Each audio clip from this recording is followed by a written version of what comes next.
Идвайте с мен на пътешествие из България. Отправяме се към Рилския манастир. Рилски манастир.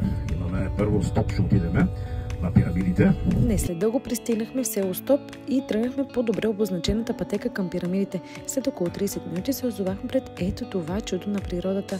Насладихме се на прекрасната гледка и се върнахме обратно в селото, където разгледахме местната църква Свети Прокопи, а ето това е игуменката му баба Цветка.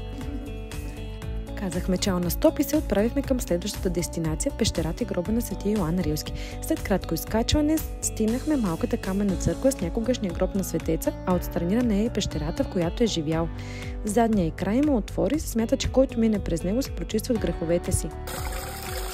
Последната спирка беше Рилският манастир, където вярвам повечето от вас сме били, но знаете ли, че той е част от световното наследство на ЮНЕСКО? А вглеждали ли сте се какво точно изобразяват стенописите му? Знаете ли, че чистилището и яда са изобразени там? Цветовете са ярки, наситените оставят без дъх. Видяхме и автентична монашеска килия. Посетихме музеят към манастира, в който се съхранява Рафаиловия кръст, считан за шедьовър на дърворазбата в България и света. Насладихме се още малко на природата и мястото и за съжаление тръгнахме обратно към София.